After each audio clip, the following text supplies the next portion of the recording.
So I said that I would try to talk about how we could create a global transformation of consciousness. Bit of a tall order, really. um, but, it was said so clearly by Thich Nhat Hanh, wasn't it, in the talk that we looked at last week. This is what's needed. Nothing less than that. And it's very clear that is what is needed. And so it can seem very daunting. Well, we've been trying for a long time and apparently getting nowhere. Or even, going backwards. That can be what it looks like. And I've been thinking about this and, reflecting on different things and thinking about it for a very long time, actually. 40 years. I've been thinking about this question. And I perhaps I should have made more progress by now. I don't know. But I feel I am making some progress. So I'll try and share some of those thoughts with you in case they're helpful.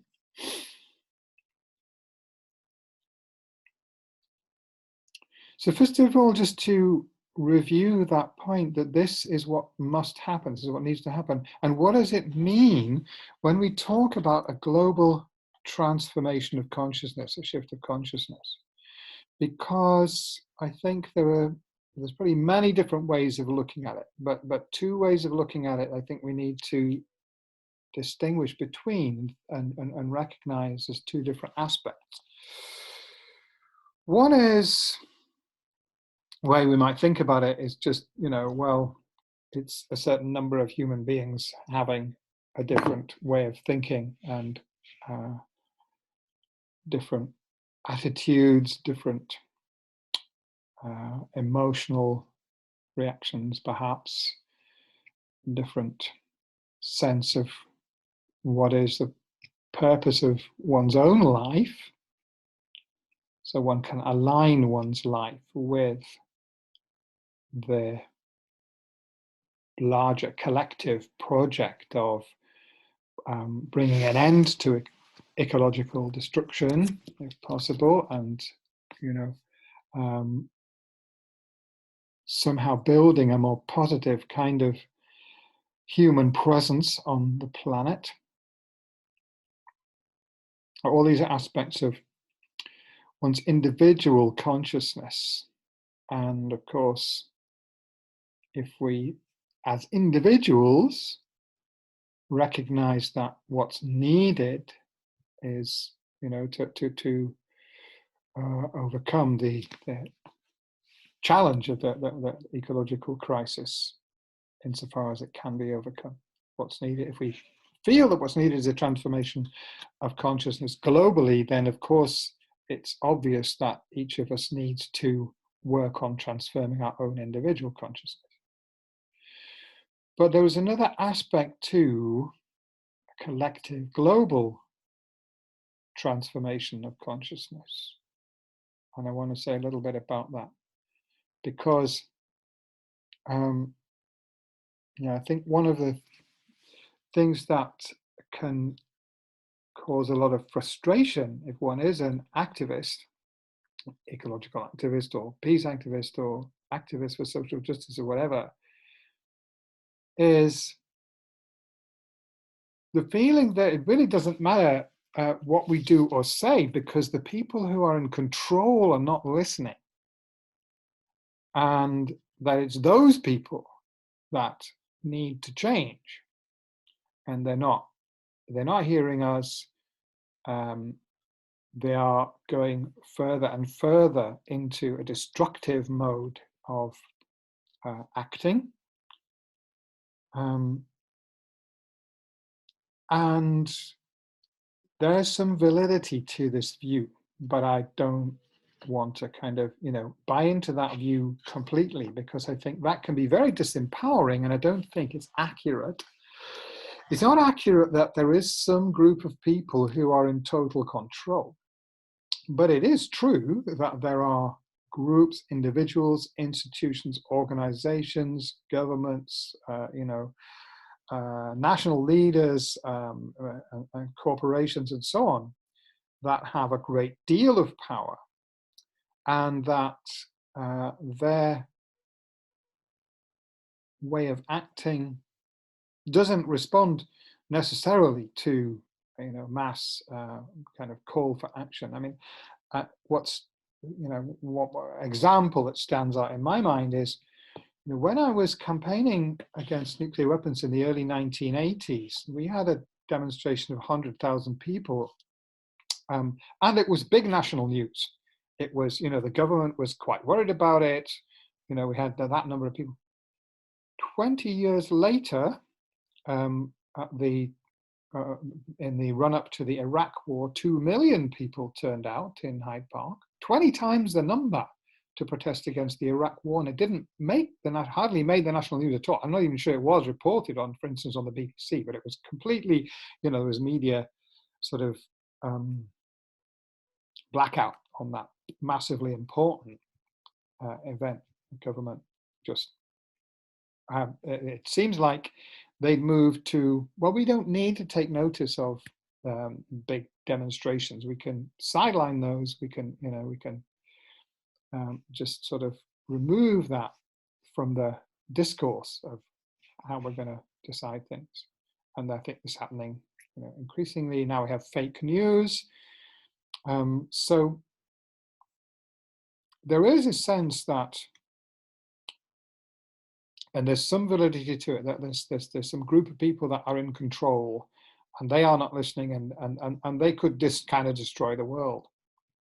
Maybe they could, I don't know. But that's a very partial picture, and the position of those people is much more precarious than it seems. I mean, it's what happens in the much more complex scenario of all the different groups, organizations, individuals, communities, all the different parts that make up this huge global human community. It's very, very complex. And that's one reason why it's difficult for things to change, because that complexity has a structure to it. So there's change happening all the time, but there are some elements of that structure that are rather fixed, and they tend to stay fixed because, sorry, I'm just killing my phone there. They tend to stay fixed because A, they're important to certain interest groups, but B, because if it all suddenly became fluid and there was no fixed structure, it's hard to see how society would continue to function. So it can seem as if change just can't happen. And, as I'm sure I've mentioned this before, it's been mentioned many, many times by many, many people. This is exactly how it looked in the Soviet Union in the 1980s up to 1988 or 9. It looked more and more frozen, like, there was clearly change needed in that society, in that system, and no change was happening. And then suddenly, this very, very rigid structure suddenly kind of dissolved and melted. And I think that, that shows us something about the process isn't exactly how we think it is. And there are many other examples like that, where deep change happens after a period when the system has been becoming more and more rigid, because the system is trying more and more sort of, change has to happen because the basic nature of the processes that are going on are no longer in alignment with the kind of structures that were created, some time previously. They're not working anymore in a new situation, new context. So change has to happen, but there's big resistance to change. So it looks for a long time as if no change can happen. And the structures are getting more and more rigid. and more sort of, using more and more strategies to control people and to stop the change from happening until it can't happen anymore. And then things change happens very suddenly. This happened in South Africa as another example with the apartheid regime. There are many other examples like this. And it happens also, it's interesting, in many kinds of natural systems. It's not just a human dynamic. It's an aspect of how big complex systems often, behave.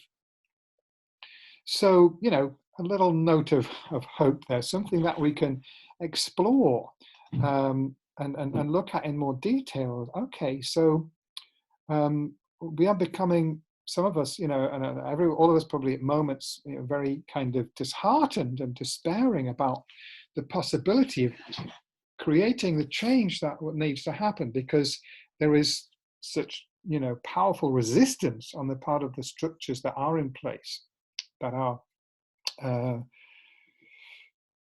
have the power to cause the change, or to enact change in policies and laws and so on.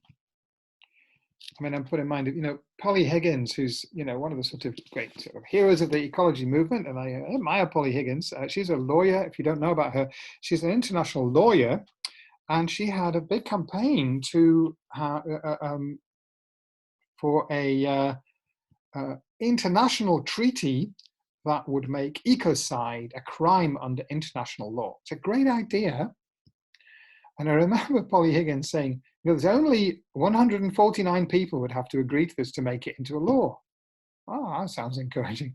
But almost all of those 149 people are heads of state. So when you throw that into the picture, suddenly it's, okay, so it's not quite as easy as that, because it's not really a matter of just convincing those individual people of something.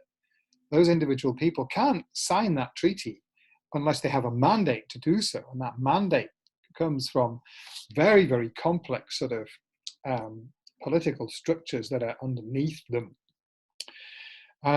So there's that, natural rigidity that the control system has to have in order to be a control system. And it will get more rigid and less flexible the more, the weaker its grip on the situation, because the more it is not fully adapted to the conditions that are present. But that's not a sign that it can't change. On the contrary, it's a sign that it's quite likely to change quite soon. We don't know exactly, it's very difficult to predict exactly when that shift is going to happen. So there are various kind of, things, I think, analogies that I find helpful to sort of visualize this process of what happens in systemic change, which is what we're talking about, and I'll come back to consciousness in a moment, but I just want to have a look at this question of how does change happen? So one of the, kind of analogy that came to me the other day is, a supersaturated solution. This is an interesting phenomenon. So if you take a beaker of water, pure water, and you add crystals of copper sulfate. Copper sulfate dissolves in water, and there is a certain sort of solubility constant, whatever, that is how much copper sulfate will dissolve, say, in a liter of water. So you've got a liter of water and you're adding crystals of copper sulfate, and they keep on dissolving. And it's pure water and pure crystals of copper sulfate. And you've added now, let's say, just for the sake of argument, it's 100 grams dissolved in 1 liter. I don't know what the actual figure is. You've added 100 grams and they've all dissolved. You add another crystal. You might think, okay, now that's not going to dissolve, but it does. You can go on for some time adding more. So the solution of copper sulfate is supersaturated. It's saturated when it gets to that level which is how much is able to dissolve at that temperature. But you can add more and it still dissolves. It's supersaturated, more than saturated. And then at some point, when you drop in another crystal, suddenly a whole load of crystals suddenly appear, right? So it's gone past the point where a change kind of should occur, but nothing's happened to trigger that change, or the right kind of thing hasn't happened to trigger that change, if you like. And then the change happens almost instantly. So it's just, another example of that natural systems tend to have this kind of behavior. And we tend to, in linear thinking, we tend to think, oh, it's going to change bit by bit. But it tends not to be like that. Sometimes change happens gradually, but very often it happens very suddenly, and it appears as if no change can happen, and then suddenly it does. Now, how does this relate to change of consciousness? It's partly, just in fairly simple terms, you look at the kind of the political system. If there is a growing movement of resistance, if you like, of opposition to the basic political structures that are there, then those structures are going to defend themselves against it, and they're probably going to be very successful at doing that for quite a long time. But if enough people are, joining that movement, then, one of two things will happen. One is either there's going to be some form of violent conflict, or that system's going to give way, and a new structure is going to emerge, and there'll be a period of fluid transition where nobody really knows what's happening, because people are trying to find out where are the new structures that are going to deal with the things that have to be dealt with in kind of managing a nation or a global society, global systems of the economy. I think one of the problems that we have in the world at the moment is that we don't have proper global governance, right? We have the idea of national sovereignty, which is now, it's no longer appropriate to the situation that we're living in. And this was recognized between the two world wars. We had the foundation of the League of Nations, and more effective international law kind of came into play. But unfortunately, national interests overrode the idea of a collective collaboration between nations. And there were very disastrous consequences to that. And then we had the Second World War. And after that, then we had the United Nations, and a more serious effort to create some kind of global governance system. And unfortunately, that didn't really work either. So the plan was for it to be located in Geneva, which has, Switzerland has this kind of role of being extremely neutral between national conflicts, and that was seen to be a good idea. But the United States was not willing to accept that. They wanted it to be in New York. Well, you can see the writing on the wall at that point, I think. And the other international institutions, particularly those to do with global economy, because the United States was in a very dominant position after the outcome of the war, placed them in an extremely powerful position. So they also basically demanded control of those institutions of the global economy. So a system of cooperation between nation states and an effective kind of global, not necessarily governance, but governance, a system for mediating conflicts between nations and actually having ways of dealing with global problems where nations need to cooperate, especially, of course, the global ecosystem. That never happened, and we're stuck with that at the moment. So this is one reason why we're in this huge crisis, because nation states are no longer an appropriate form of organization for the human community. And national governments and the so-called system of democracy that we have, these are no longer functioning properly. And we're desperate. How is change going to happen?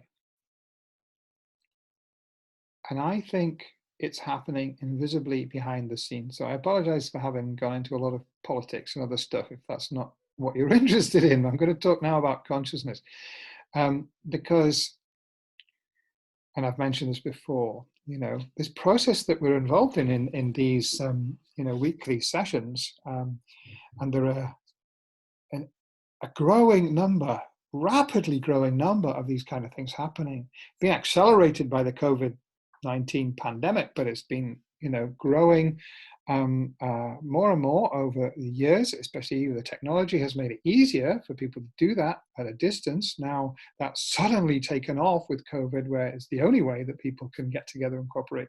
And so everything that's happening is potentially global.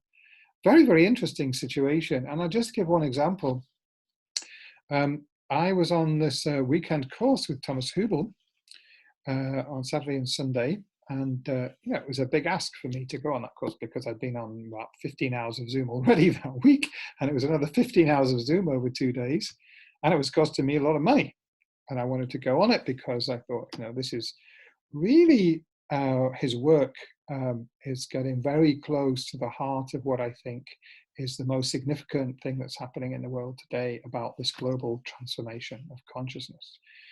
And what was interesting to me, I'm not going to, say a great deal about the content of the course. I'll say a bit about it in a moment. But what was interesting to me was there were over 400 people on this course. So 400 people had given up 2 days of their weekend, to be looking at this kind of global. The topic was healing collective global trauma, and we got to see, a snapshot of a number of those people. And what was interesting to me was that all of them had many, many years of experience of spiritual practice and environmental activism. Everybody who came on the course looked to me like everybody, all those 400 people, were powerful, teachers in their own right. Interesting, and they all have their own communities and their own networks, and this is spreading out across the world, and all of these different networks are joining up. So we have this, I don't exactly know what it is happening on Friday, but clearly, somebody has managed to connect up. Probably, I think there's 40 or 50 different global ecological awareness networks, if you like, different things that are coming together, and hundreds of, about 100 kind of well-known speakers and leaders and teachers who are coming onto this. So this is happening, and you all, I think, well, most of you have seen the video of Thomas Hübl, where he talks about this collective presence thing, and how really gives it, I think, for me, is an experiential taste of the reality that we can connect with people around the world. It's not just our consciousness is not just isolated. It's not just me in a little bubble, and I'm kind of sending out messages to somebody else and then getting messages back like two people in a spaceship, light years apart somehow. Sometimes we can kind of think like this, and this is a left brain way of thinking, that I'm just an isolated individual in a box, and then somebody else is in another isolated consciousness in the box over here. And the right brain doesn't experience things like that. And we've all perhaps had some taste of this, possibly during the meditations, or listening to Thomas Hübl, or just in whatever way, it may just suddenly come to you when you're sitting in your garden.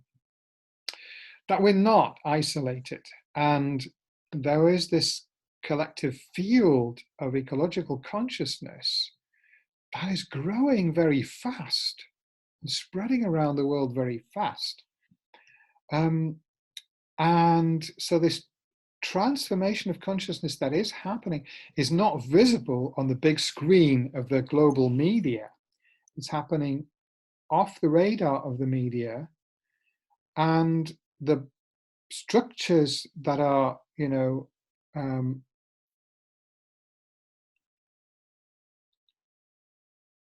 that we might see as being the, causing the problem or perpetuating the problem,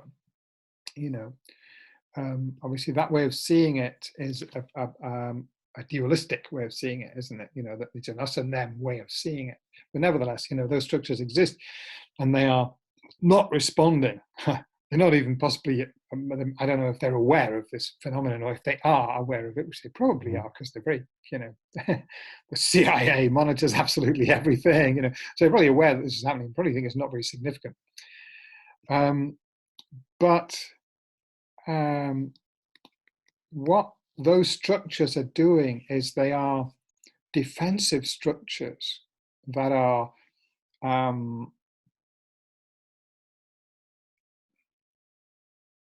they are connected to this collective trauma that Thomas Hübl talks about. Anyone who's acting destructively, who is destroying life, who is killing people or animals, or destroying, swathes of rainforest, or anything like this, anyone who is acting in that way, those are he would say, Thomas Hübl would say, those are trauma symptoms. Violence is itself a symptom of the effects of violence, which may be passed down the generations. It may be that the person concerned has never actually suffered particularly physical violence. They may have suffered, though, emotional violence. I guess some of you probably know the film The Dead Poets Society.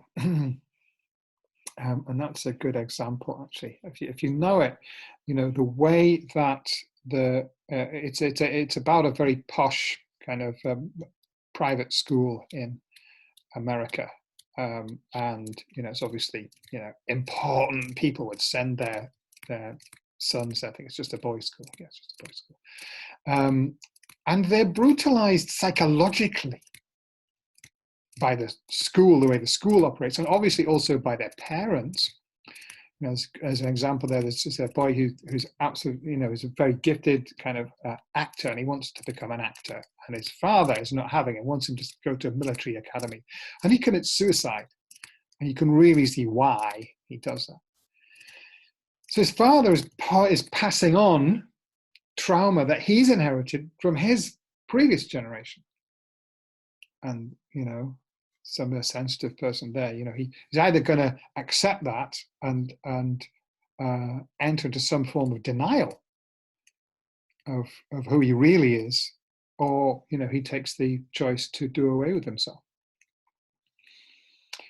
So that collective trauma, I think this is a very helpful way to look at what is motivating the destructive activity. If we understand that it is a combination of individual and collective trauma that is kind of crippling people's ability to have compassionate, open awareness, to connect emotionally with others, to respond to nature, to have care for nature, to have healthy kind of, motivations in life, to recognize the interdependence of life, to etc. Things that we associate with moving towards enlightenment. What blocks that is trauma, collective trauma and individual trauma. And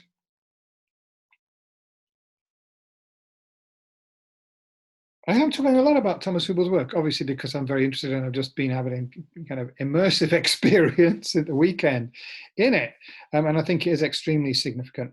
And the message there is that this healing takes place through the medium of awareness, presence. Okay, so through developing presence ourselves, through practicing mindful awareness, we can begin to heal our own trauma. And then our ability to help others to heal theirs is enhanced. We're able to listen to them in a receptive way, to tune in, not just to the words that they say, but to how they say them, to the emotional energy that is there, to respond in an intuitive way, to tune in and connect on a deep level with who they are, this is profoundly healing. You know, for someone's hurt to be listened to, for them to be shown a way to actually be able to engage with it, recognize, acknowledge it, and become more aware of what it is and where it comes from. Profoundly healing. So we're in the grip of a global collective trauma that is driving an ecologically and humanly destructive dynamic. And what's emerging that I don't think it hasn't been seen before in this way anyway at all. We're seeing the emergence of a movement of healing, I guess it is, an approach to healing that collective trauma. So, you know, of course, Thich Nhat Hanh, you know, different words, same essential message, isn't it? It's all about awareness, and awareness that is open to the presence of others and to the interbeing with others. And this is spreading like wildfire. And it's accelerated by the gravity of the crisis that we are experiencing. And so, as Claire said, you know, this is an evolutionary process. This is very well understood in evolution that when there is, you know, a crisis situation in evolution, there's a lot of destruction going on. Evolution speeds up. You think about it, it's, you know, natural selection, for instance, you know, it's going to happen much faster because, I mean, to put it absolutely at its rawest, you know, because there's a lot of death. Death and suffering are powerful stimuli to a spiritual response, and to a response of life seeking to preserve itself, you know, which is our spiritual, the energy of our spiritual work comes from that drive to not just to stay alive, not just to survive, but to experience life more fully. This is elemental, fundamental aspect of what life is. So it necessarily is going to be that life force, if you like, is going to be very active at the moment, because life is becoming aware of the threat to its survival, if you like. So that collective trauma, the structures that arise around that collective trauma that are powering the destructive activity, will be defending themselves. So the fact that we've got a system that is more and more dysfunctional in the face of a looming crisis that is getting worse and worse, you know, seems like a terrible situation. But it may be, possibly, I'm only voicing it as a possibility, it may be that these are signs that that system is very near the end of its life, and that at a certain point, the growing community of ecological awareness is going to take center stage. And when we see, for example, Greta Thunberg addressing the United Nations, you know, schoolgirl who has no position of official position, if anything, is addressing the United Nations. And, you know, there is this community, this the planetary immune system that Paul Hawken talks about, of the movement of movements, all the thousands, literally millions of movements for social and environmental justice that have arisen and are continuing with, you know, great speed to proliferate. It's more and more, and of course now with the technology and the situation at the moment makes it the overhead, if you like, of setting up a new organization that's to do with, you know, raising ecological awareness is practically zero. Anybody can do it in an afternoon. So if you've got a good idea, you know, there's nothing in the way of that idea spreading. And what's also more important here is it's the moral credibility, if you like, the moral standing of that community, and the fact that it attracts people of the greater intelligence, maturity, and so on. You know, not necessarily. You know, of course, there's some very intelligent people on what, with quotation marks, we call the other side. But Daniel Goleman would probably say, you know, they have intellectual intelligence, they don't have much emotional intelligence. They're damaged people if they are, you know, fueling ecological destruction. So what I'm saying is, if we look at how natural systems function, and we apply that understanding to the situation in the world at the moment, we might conclude that what is a very strong possibility is that those dysfunctional structures may soon disintegrate in the way it happened in the Soviet Union. I mean, it happened rather, it was a bit of a gentle sort of landing at the time. I mean, you know, much worse things happened later on, but there are other reasons for that. But the Soviet Union itself at the time was very fortunate to have Mikhail Gorbachev as the, you know, as a leader who saw what was happening and actually, you know, allowed the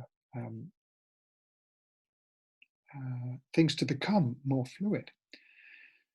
So I think, you know, that's a distinct possibility, and it won't be surprising that it happens rather suddenly and unexpectedly. It's like COVID-19 happened rather suddenly and unexpectedly, didn't it? And suddenly everything changed. Now, we don't know what's going to happen on the other side of COVID-19, and I'm not saying, you know, this will suddenly, one day they'll announce that lockdown is over, and they'll announce that you know, the global corporate capitalism has decided to transform into something else that's much more ecologically friendly. I'm not saying anything like that there's going to be some extraordinary miracle that will happen. But what I do think is very likely is that the situation is going to become much more fluid, and the positive possibilities are going to be, there's going to be much more opportunity and possibility for those to happen. Now it's very late in the day, and so we may still see a lot of destruction and a lot of you know, very, very difficult times.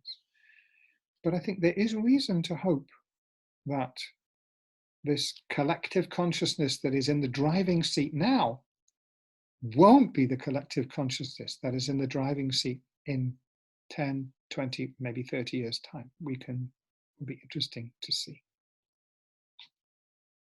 That's enough for now.